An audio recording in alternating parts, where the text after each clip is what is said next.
Yeah, I've got a Windows mixed reality device. I've got a Quest, a Rift, a Pico, every VR headset, but I don't have the Vive. So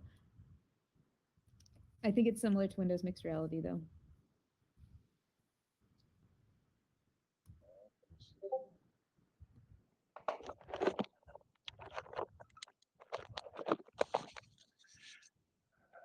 Okay.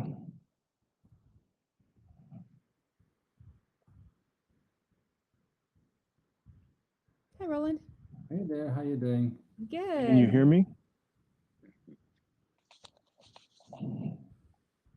Yeah, we can hear you.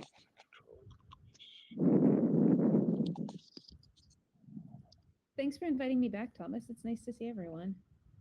Yeah, thank you for coming. We've been enjoying using hubs. We're going to have another one in 2 weeks too in the European time zone. So we're trying to expand this format.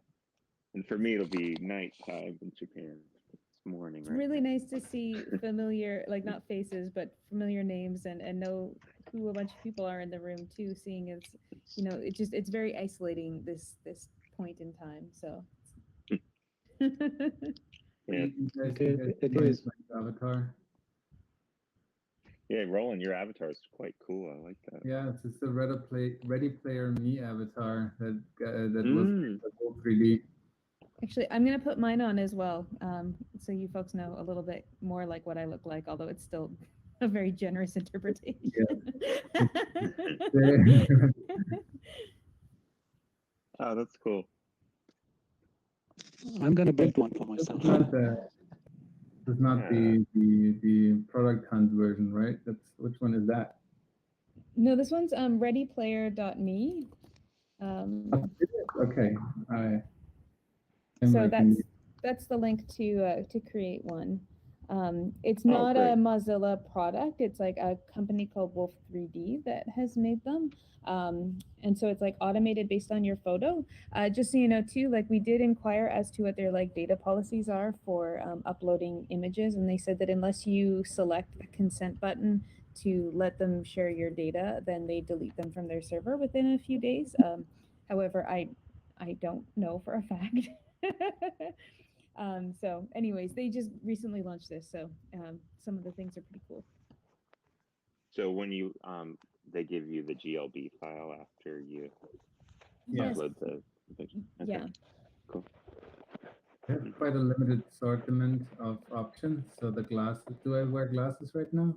No, right? No, you don't have glasses. No glasses. No. Yeah, let me see. I can switch to a glass version. Let me see. Yeah, okay. That's pretty cool. Here we go. You see? Did that you work? look much smarter now. Yeah, like a professor. Yeah, but it's not the right glasses. They only have 2 swords, but I can't be picky.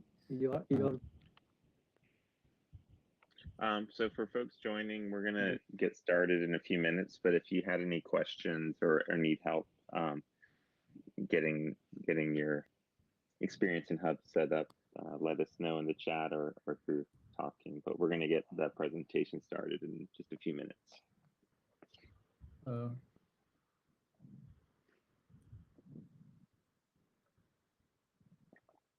I switched back to my old avatar because I find it's easier to see when people are speaking when they're when they have the bobblehead on. Oh yeah. So yeah, it doesn't have that. That's pretty cool though. I want to try to make mine. Yeah, those ones are really great, especially if you're close enough that you can see the person's mouth moving. But when you get further away, it's a bit hard. I've been vouching for. I'd like there to be like an icon or like some sort of light above you as you speak to make it easier to see when people are talking from far away. Yeah, that makes sense. That's right.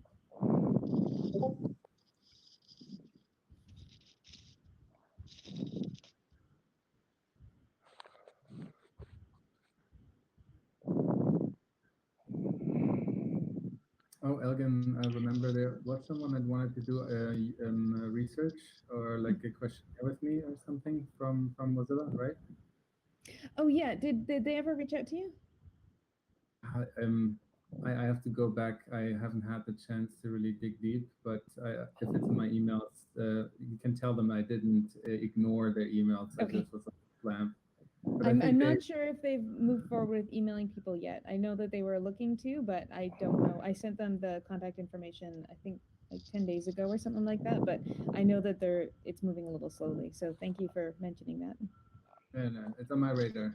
I don't forget. Thank you for mentioning that. Are you teaching again this semester? There's no summer semester for the SVA class, but I do have. I actually wanted to build out a expo of all the work that the students did, and I started with Spoke, but I ran out of polygon counts, so I have been struggling with that quite a lot. So I might have to reach out to you at some point, figure out how to convert models and bring them into Spoke in a scale, because there's like 16 different models I want to bring in there, and there's some kind of error, but yeah, it's some bug stuff. Gotcha. I saw in the chat that someone was having some audio issues. Are they still continuing? You can feel free to chat back. Hey Dylan, how are you doing? Hey, pretty good. Hey, Thomas, a quick question. Yes. Yes. For the video, I have a reference in my slides, yeah, but it's how would that play after I present? Do you play that video? Yeah. So what we're gonna do is hide your slides or take them out of the room after you get through them, and then the video is right behind it, and then we can just click on it and press play. Like you can trigger the video. Yeah. Right. Okay. Thank you. Yeah. Yep.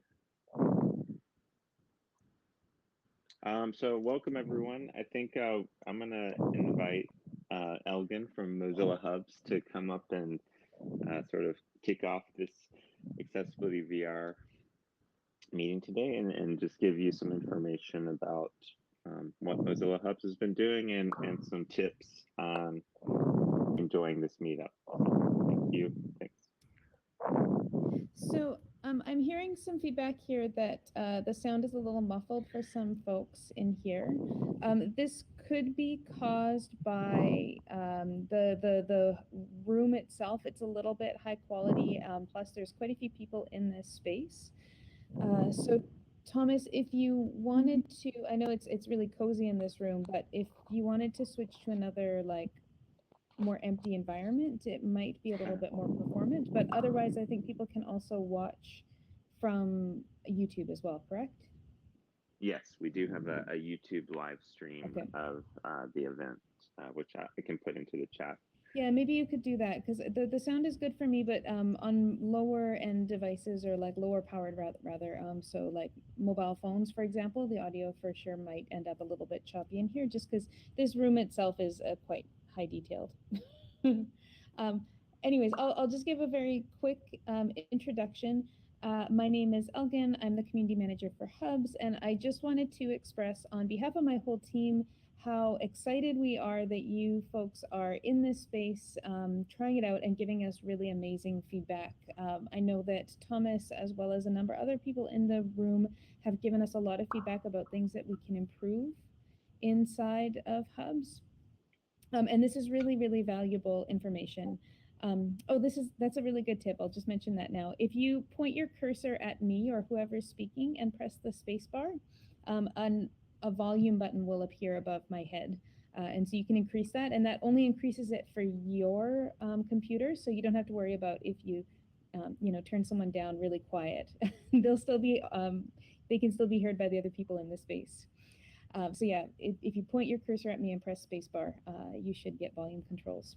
But yeah, the feedback that your community has given us has been super valuable. We've incorporated a number of things earlier this month, and we're still working through the backlog of other sort of improvements that can be made to make it easier for people with screen readers, for example, to access the space. We have had a really wild month in the last month with all this COVID stuff, and we've had a lot of people using the platform. So we haven't been able to make as much headway on the accessibility things as we would like, but the project manager is prioritizing accessibility things in the next little while. And we're also working with some other people to potentially host more accessibility events and hubs. So we definitely really appreciate your feedback, and thank you so much for giving us all of that. One of the things that's kind of fun that we have incorporated that I just found out about today is now when you press the numbers 1 through 7, it brings up emojis in front of you.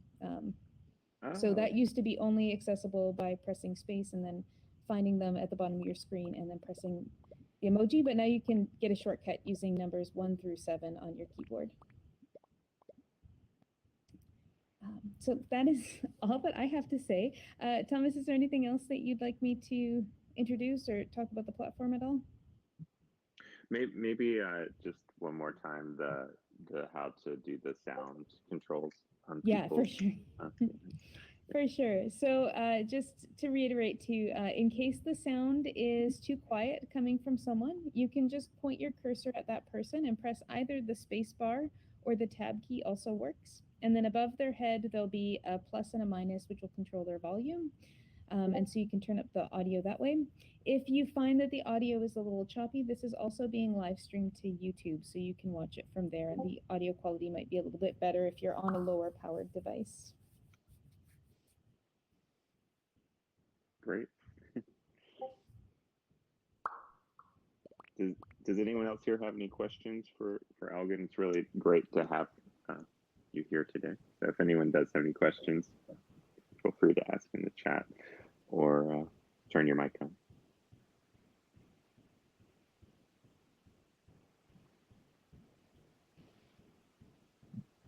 What is the purpose of the invite button? I'm sorry. Oh, sure. Yeah, go ahead. What's the purpose for the invite button? Oh, at the top of the screen? Yes. Oh, that's so that you can invite other people to join you in the space. So I believe if you push it, there should be a code that you can send to people if you want to invite your friends into the space. Okay. Thank you. Yeah, no problem. I'll hang out. I've got to do some other things. We're just like being bombarded with a lot of requests and stuff, but I'm going to kind of listen in and stuff. And so if you have questions a little bit later on in the meetup, feel free to ping me and let me know. But I'll just go stand in the back, and I just want to hand the virtual microphone back over to Thomas and our presenter today. Thank you, Elgin. All right. So Thank you. Thank you for that intro. I again want to say we didn't put this into our invite today, but today is the Global Accessibility Awareness Day. So my name is Thomas Logan, and I'm the organizer of this event, and definitely excited that today is Global Accessibility Awareness Day and that we're able to do this event inside of Mozilla Hubs. So as you can see, for the events that we host on this platform, we have captions being displayed at the bottom of the screen. Those are actually provided by a company called White Coat Captioning. And we, every time we host an event, we want to have these captions available to make sure that, you know, people that are deaf or hard of hearing, or people maybe that English is a second language, can follow along with the presentation.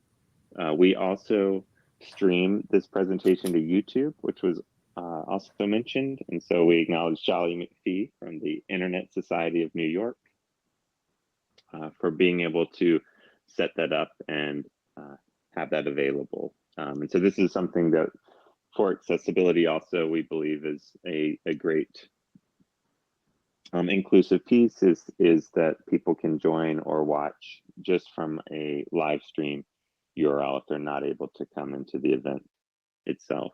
And finally, you know, the reason why we are hosting this accessibility VR meetup, we really want to learn from all people, but especially people with disabilities, the features or what could be done better to make social VR inclusive and available. So that was really cool today to see from Elgin the ability to do the emojis right from the keyboard. That's been something that in a lot of other social VR platforms we've not seen a way for people to participate or use those emoji responses, which is pretty popular topic in social VR. So that's really cool that Hubs has that. And I'll type a 1, and I think that's clapping for that to show that, but that's really great to see them making progress on accessibility. With that being said, I'm really excited to introduce our presenter tonight, Sam Qorbani, and on a really great topic of being inclusive for people with mobility impairments to be able to fully participate in these new worlds. So hand it over to you, Sam. Thank you very much. Thank you, Thomas. Hello, everyone. It's a pleasure to be here. Thank you all to be here today. This is my first time presenting in virtual space. So seems from up here, it seems that like an out-of-body experience, and I think it's very funny feeling. I didn't want to turn today's presentation to a full academic one. It's going to be a bit boring, so I'm trying to kind of find another angle to it, but I still show you what I've been learning in the last couple of years about VR. I'm a third-year PhD student at Carleton University in Canada, and VR in STEM education as the broad category is my research topic, focusing on safety procedure in a chemistry lab as an example. I'm hoping to pursue accessibility and inclusiveness to explore by my research, making VR educational content and training available for remote northern communities of Canada in VR. My supervisor, Dr. Arya, is negotiating some partnership in this regard.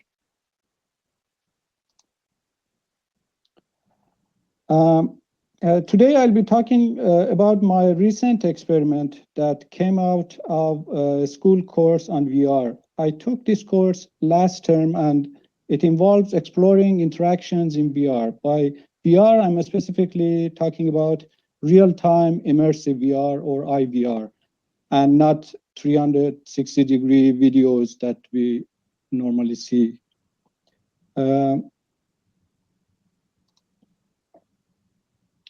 Okay, just I'm curious, how many here are involved in teaching VR?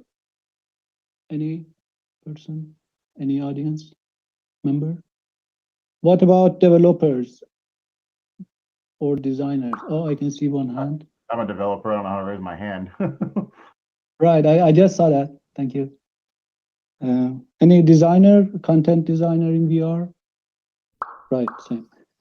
Okay, so I'm hoping that I can bring something or give, have something for everyone. Thank you. Yeah, I can see. Nice. Designer, UX, dev, design. Okay, there's designer student. Great, thank you. Okay.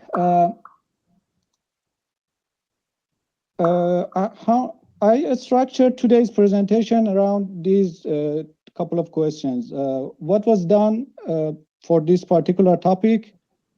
Disclaimer, I couldn't do a full user study due to the COVID restrictions, but we are planning to do it remotely and send APK probably for people who have headset and do that user testing. Then I'll talk about why I'm doing this particular project and then how it is relevant.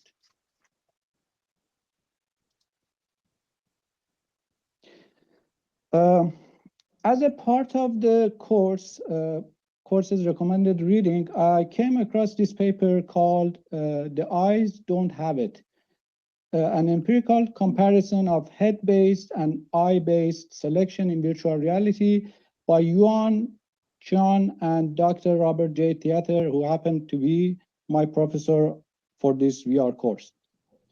The device used in that study was a FOVE headset with eye tracking to conduct an experiment.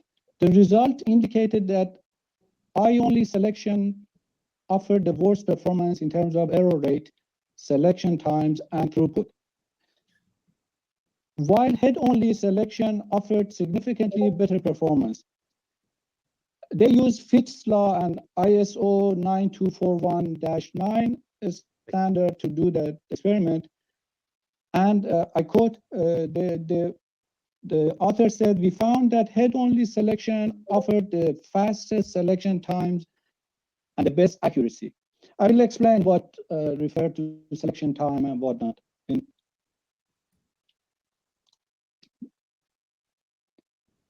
Okay, based on that paper, it kind of triggered my interest. So my fellow PhD student, Malik El-Kouzi, and myself, I think Malik is here somewhere, maybe, I'm not sure, he was supposed. Anyway, we took an interest to explore the next step of the aforementioned study and see if there is a practical application for the head-based selection. What we did, we added a docking task to it as well. So in general, the task include 3 sections: selecting, dragging, and dropping. Over the course of developing this study, it became more of a comparison between 3 types of interaction in immersive VR. The first one that you see on the slide is head-based, means the raycast shoots from the headset, and the controller is only for triggering, means locking and unlocking the object. Second one is controller-based. One controller is just for trigger, the other one is just for shooting the raycast and dragging and dropping the object. And then the third one is hand-based. That is still a work in progress because it later changed, and we wanted to still have the controller on one hand and just use the other hand for using the raycast to drag and drop the object. Just I have to here mention the limitation of using raycast in this way is that it likes a very long stick that you kind of a long pole that you stick an object at the end of it. So as you can imagine, it can't. It's not as flexible. It wouldn't bend. You can rotate it, but it wouldn't bend. So that's the limitation of using raycast.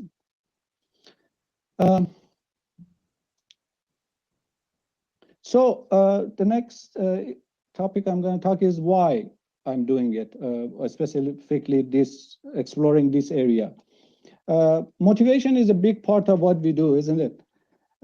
For me, the journey began in 2005 when my wife and I moved to Canada. Starting over as an immigrant in a new country is not always easy. Canada embraced and accepted us as skilled workers. Still, we had to start from scratch, right? Our humble beginning was like many other immigrants. My wife, educated in applied mathematics, found a job in a store as a cashier, and my IT background landed me a job in a computer repair shop. Here is where my story took a turn. A small misunderstanding about the repair of a computer with a customer created a strong friendship between me and the customer we know from now on as John.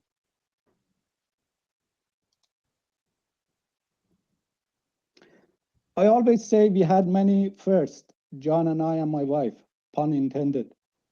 The first time I rode an ATV in a crazy hillside of around north of Toronto, or riding a large inner tube down a snow-covered hill in -20-degree temperature, or traveling to beautiful PEI, Prince Edward Island, to his cottage, to the deep sea fishing, where my wife and I thought we were gonna die due to the motion sickness, and John was laughing at us.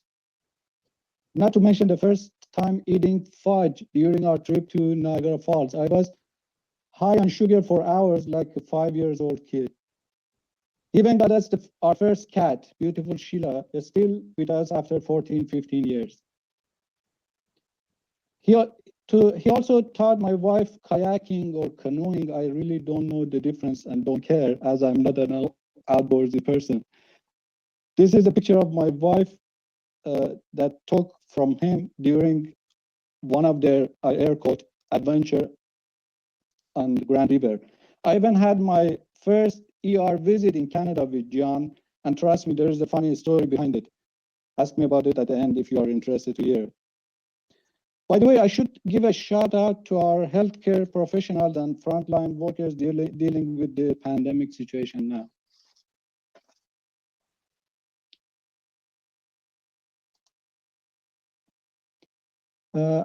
Before I forget, John is also an excellent handyman.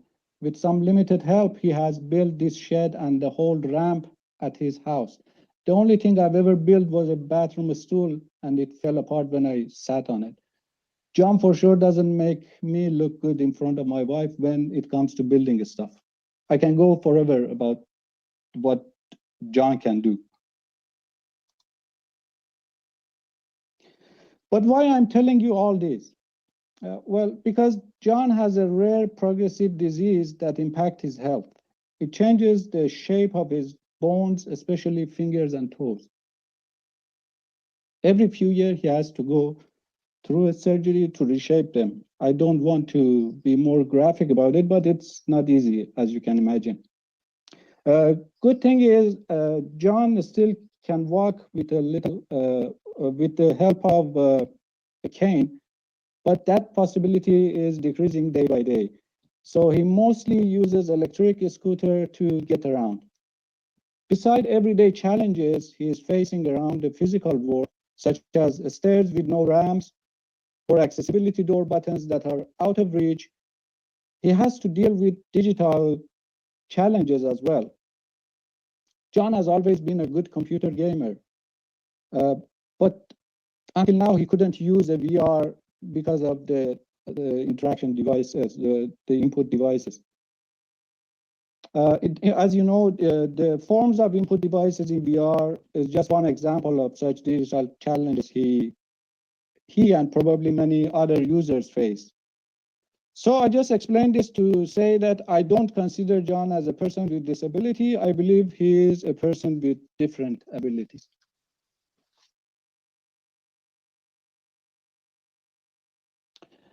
Do you remember this big red button I showed you a few slides back? It's actually a mouse click that he uses along with a joystick to use his computer.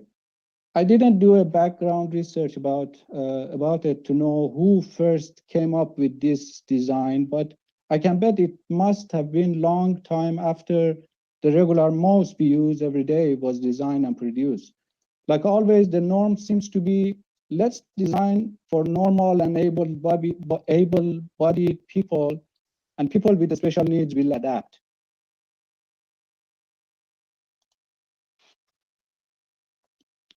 So here are a few things that inspire me. It's the year 2020, and as predicted by researchers in 2017, the state of the art of technology in VR is already out of date today. It was the same year when CEO of the Unity game engine said that in order for AR, VR, and XR to become an industry, three components should come together. One, it should be a mobile. Two, the headset should be under $1,000. And the third part is VR content. Where we are today with VR is just the beginning. As we are exploring more and as technology gets better, faster, and smaller, the size of headset will reduce, and it will be less costly. What we can achieve in terms of application and content is limitless. The VR technology we see today is the result of decades of research, development, and advancement. Hopefully, we can include a wider range of users in the next phase.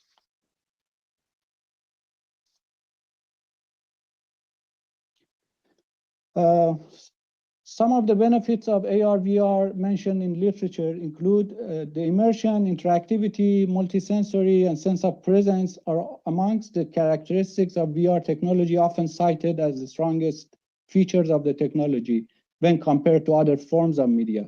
AR, VR are showing promises and positive impacts on learning process, providing possibility for active learning and increasing user engagement, and improving spatial skills.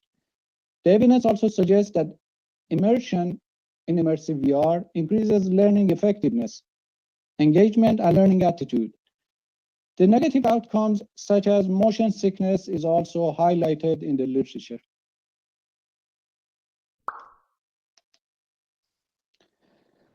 Many factors need to be considered in both design of hardware and software applications in VR. While some of the devices currently designed for VR may not be adequately effective for certain group of users, who am I to say that it's a bad design?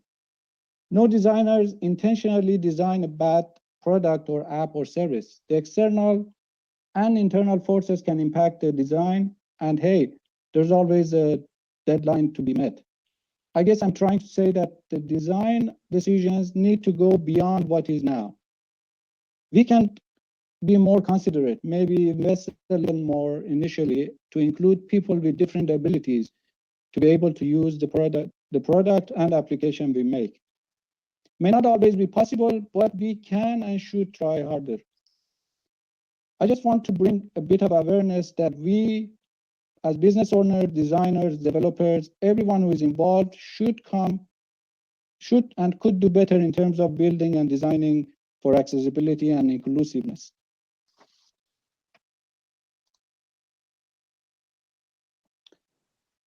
And here are some of the timeless design principles applicable to any design from my favorite author.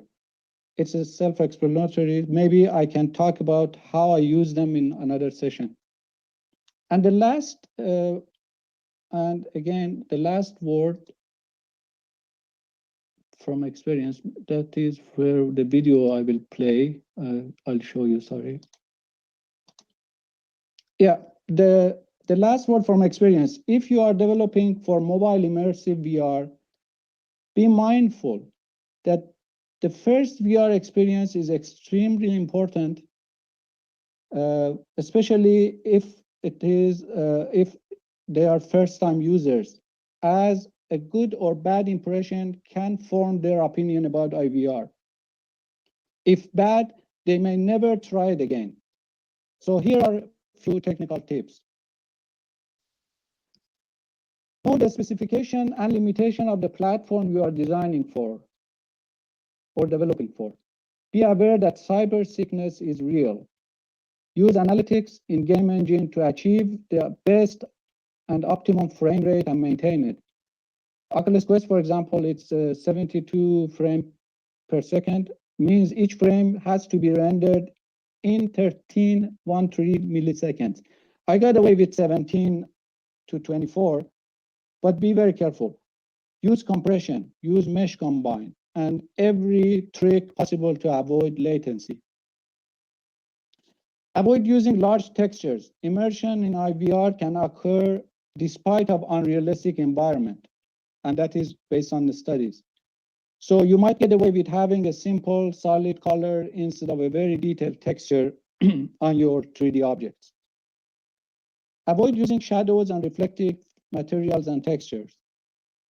And finally, fast-moving objects, scenes, fast head movement can cause nausea for some users.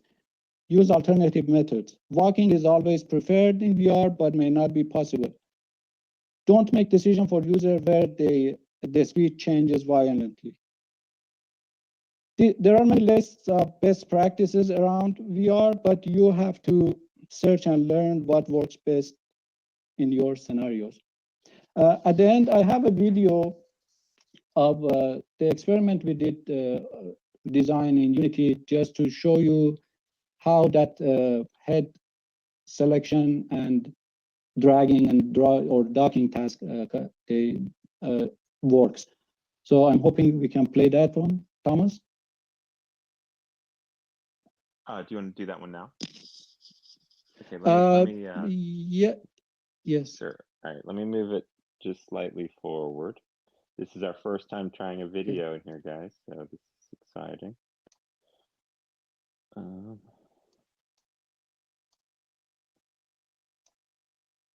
on.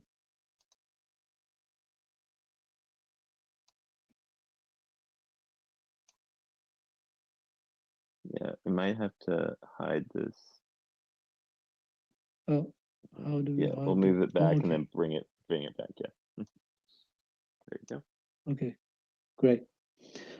So once the user is in this VR space, what they see is this 3 buttons and this menu explaining what they have to do. I just play the video and explain over it. So what happens now, they are actually interacting. That is the head tracking now happening, the gaze, where they look, that but once they are in the scene, they read a short description of what they are supposed to do. And then this, with this crosshair, they can point to that object and then trigger on the left controller, move their head and drop it. So that's an academic test, right? It doesn't really, it's not an application that of sort, but then we record the time from the time they picked an object and the time that they dropped it. And then pressing a B button takes them back to this menu. And this time, this is what all done by controller, and both trigger and raycasting are on one device, but we have to separate them. Again, we record the time they take for them to select and drop the object.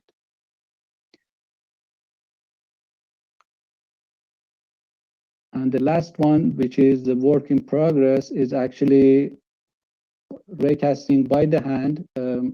This version I have on this video isn't showing it in action, but basically it's the same task happened. They have to select an object and drag and drop it to the target area. It's purely done for academic purpose to be able to measure the error rate and performance and all those fun stuff. That was my presentation. Thank you very much. If you have any question, I'm ready to answer. Thank you very much, Sam. I did want to let everyone know, because this is our first time doing a video in the room, that you basically, for future reference, at the top right of Mozilla Hub's section, there's a number of objects, or right now on my screen, it shows there's 5 objects, and you can actually hover over the YouTube video itself to get that more full screen in your view. You can also do that for presentations. But I thought the video worked really well, so I really appreciate that. All right, so let's. Thank you. Great. So I guess Sam, I'll start off with the first question. But what were the findings of doing those 3 different interaction methods? What was? Yes. Yeah. Good question. Again, our user study is underway. We haven't completed it, but I've done some testing with what is called simulation testing. I did, but let me come down. Yeah, I definitely, for my out of interest, I sent it to John and I tested. He on the first interaction type, means the gaze one or the head one. For the first attempt, he did it in about 12 seconds, and in the second attempt, he did it in 4 seconds. But we are expecting to increase, because we have to have a special ethic applications for this group of users, right? So it's still work in progress. But for the other one, we expect that head tracking interaction to be the faster and more accurate one compared to others.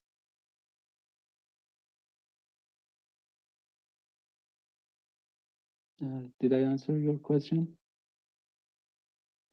Yeah, that's great. And is the timing of like that number of seconds, what's the like optimal amount of time, or is that good? Like, is that 4 to 5 seconds?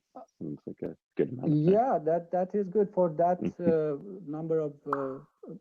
Again, there isn't much to compare with, right? These are all new. So my goal is to find this and make it a kind of practical way of interacting. Imagine, so far, due to this, because there wasn't any. One thing I didn't explain is that the controller trigger that I talked about,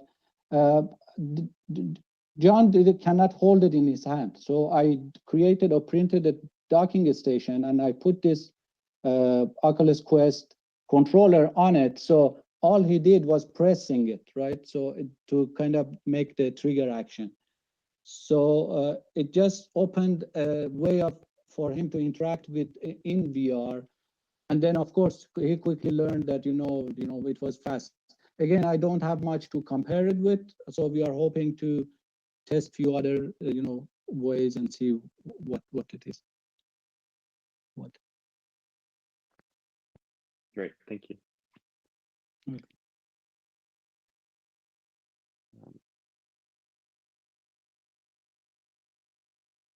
If anyone has a question, please you can go off of mute or type it into the chat. So in your testing, is all your testing done with the mobile device only of Quest? Yes. Yes. Was it? Oh, excuse my ignorance if I don't know, but is there a reason for that? We wanted to make it mobile friendly. I think the future of VR headset is mobile.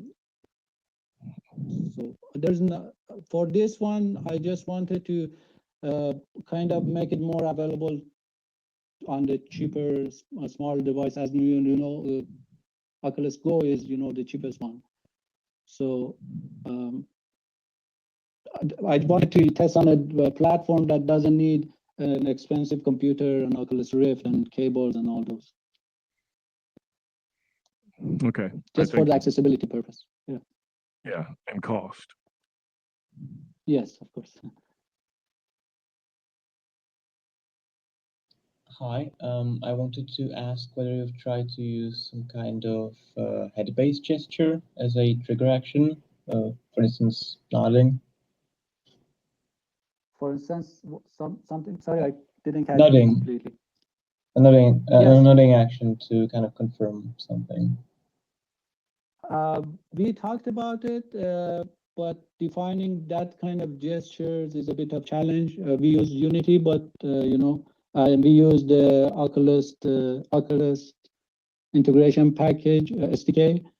So it has to be custom-made gestures. We haven't explored it yet. Okay, thank you. Okay.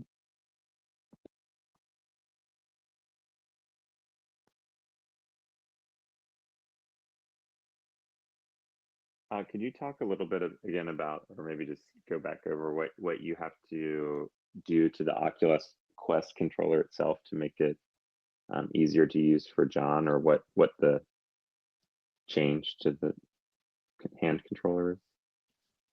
Sure. I don't have a picture of it here, but as you know, the Oculus Quest controller, it has a small stem, and you have to hold it around your hand, hold it in your hand, and then there are the joystick under your thumb, and then there are a few buttons, right?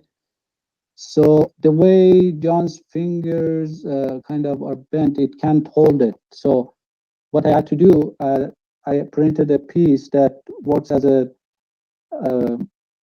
resting. You can rest your hand on that, and then this controller sits into a hole that I printed out in the in that piece, and then it works like the big red button I just showed you how he uses as a mouse click. So the controller sits on this docking station, and he puts his hand on top of it and just press it on the top. So the action, the trigger works to lock and unlock, And to me, my idea came from game design a while ago, that one button game. So I was thinking, what if I create a interaction type that only needs one click, pressing one button, so that he can use VR. So that was the 3D printed piece. It's basically a box with a hole in it, so that the controller sits inside, and you can place it on the top of the table. Great, thank you. Welcome.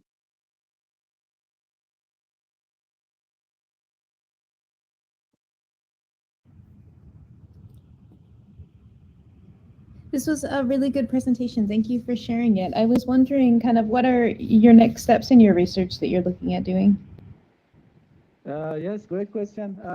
My professor expects me to complete this with a full user study, and and then we are also working with getting ethics application going on to kind of to me, I don't like these brands, but in the ethics community, they call it a vulnerability group or something. So there has to be a special ethics application and whatnot, which takes 3-4 months to complete. But to me, as I showed you, John is more than capable. So all I need is a permission to, bring similar, people with similar physical difficulties to test this. On maybe a better application like actual game or some sort of more meaningful application. Again, this task that you have seen here, selection and dragging and dropping, is just purely for academic purpose. But I'm envisioning making even designing a game of sorts to, test or make application. It would be first VR game for John if I make it.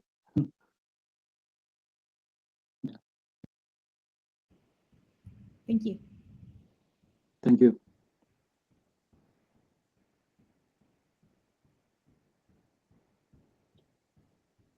For the hand tracking use case, and I guess I imagine like often with the hand tracking cases, applications might record or try to standardize a certain gesture recognition to say, okay, when we see the hands or fingers doing this particular movement, it translates to this action.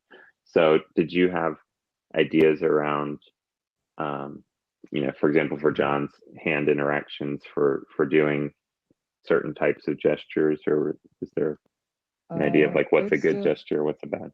Yeah. Yes. Again, in case of John, it would be very difficult because the limited movement of his hand, fingers. But I don't see any problem of exploring that area. Definitely, there is application for it. I now, when you mentioning it, I can see, possibilities. Definitely, there's a way to design a special gestures and certain, presets that, yeah, there's with recent update of Oculus Quest, I hear there are some more possibility in this regard. Great. I haven't explored it yet. This is a great presentation. I appreciate it. Could you Thank you. talk more about the head gaze function and the coding of it and how you did that?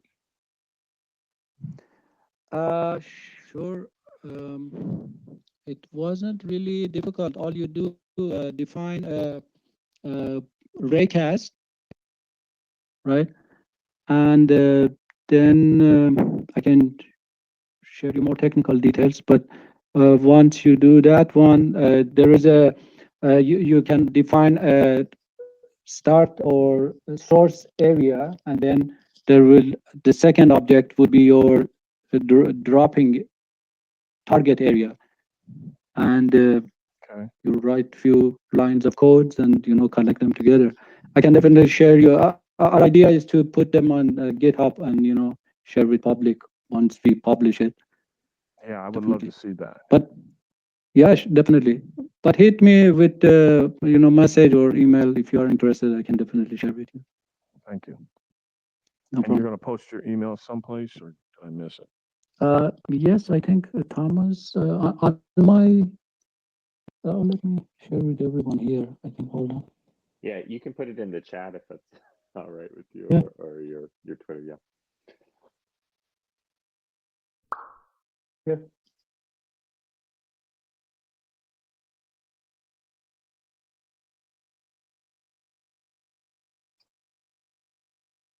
And also from Again, I our didn't want meetup to page, you really. should be able to get content. Sorry. Again, I mentioned that I didn't want to really get into technical details, which it would be boring, I can answer your questions on direct email. Thank you. That'd be awesome. No problem.